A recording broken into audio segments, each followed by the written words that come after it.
Alright, welcome back to the discussion. We left off at 45, City of Angels, and it's going to continue now.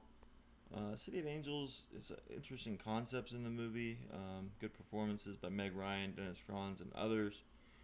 However, I feel Nicolas Cage is just kind of rounding into form with this kind of performance and doing this kind of brooding, angelic thing. And I don't really like hate his performance, but I don't really like the movie all that much. So that's where it's at here, 45. It was a pretty big hit though in the mid 90s, I believe. Huge soundtrack. Pay the Ghost. Now we're to the point of the list where I actually enjoy these movies. I enjoyed some of the ones above, but I mean, this is the confluence of when I enjoy the performance and I enjoy the movie. I would recommend Pay the Ghost. I think it's quite an interesting movie. It's kind of haunted by, I think a son or something from the past as he's looking for the killer. Like I say, it's been a while since I've seen Trespass, Rage, all those, direct-to-video type movies. And I would recommend this one, Pay the Ghost. Movie I like maybe a little bit less than Pay the Ghost is Bringing Out the Dead. Quite a slog to get through. Directed by Martin Scorsese. He plays an ambulance driver in this one. Ving Rhames gives a standout performance. Nicolas Cage having to anchor the whole movie and him kind of having to do these bleak things as an ambulance driver and work these crazy hours.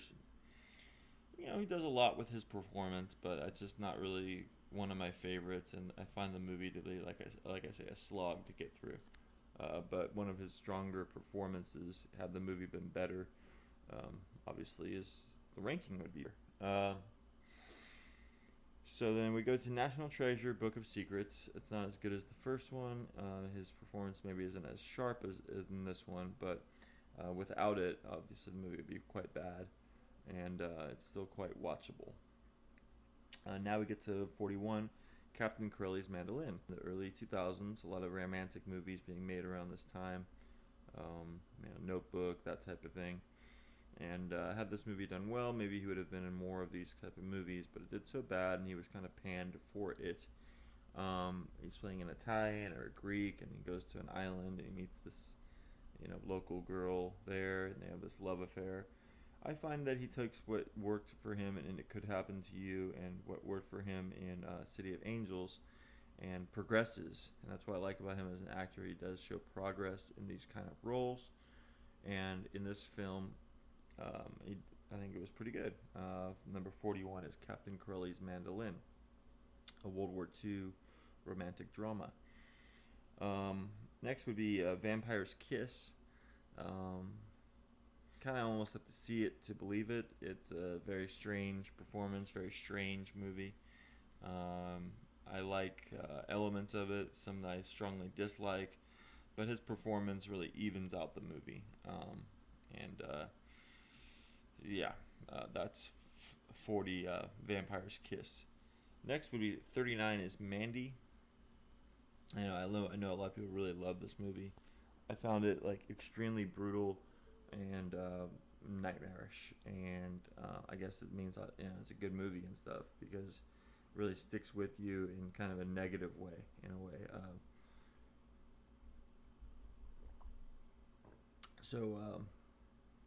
And his performance being the saving grace of it. Without it in it, I wouldn't even recommend the movie. But I do like what the movie tries to do and accomplishes, and I wouldn't mind seeing the director do like a Friday the 13th movie, which is rumored to be going on if the lawsuits kind of get resolved. The movie takes place in an area called Crystal Lake anyway, so that's kind of funny. Very serious, very vengeful performance by him, and a very powerful performance by him. But the movie's pretty brutal, and it's hard to put it above some of these other ones. That's 39 Mandy. 8mm I have at 38. I could have 8mm lower, but I find that there's something about this noirish type performance that he's able to inhabit movie, whereas the movie's not as good. I really like how he's dealing with some family drama of his own, but then he gets involved in this kind of elitist family drama. And the movie, directed by Joel Schumacher, so it's one of his first effort was Joel Schumacher, and then he would reteam later for Trespass. Very flawed movie. Saw it in theaters. Always admired his performance in it though, so that's where 8mm is at 38. Trapped in Paradise. I'm not gonna say it's an underrated comedy, but it's a irrelevant comedy. I've never heard anyone discuss this movie. Came out in Christmas of either '93 or '94. Starred John Lovitz, and Dana Carvey, and I believe they play criminals of some kind that are trapped in a very small town. I believe it's called Paradise. It's been probably about 25 years since I've seen it, but his performance has stuck with me. And I feel that Trapped in Paradise is the 37 movie on this list. The next one we're going to discuss right now, and then on will be so right now is 36, World Trade Center with Oliver Stone directing. He's the lead and anchor of the movie. Michael Pena's in it, but he plays kind of a second banana type character to him. I think that Nicolas Cage is in it. Only thing that's kind of weird is Maggie Gyllenhaal is playing his wife. It just never seemed like that would work. I believe it's his wife. One of the two wives is played by Maggie Gyllenhaal, and she didn't really work too well in the film.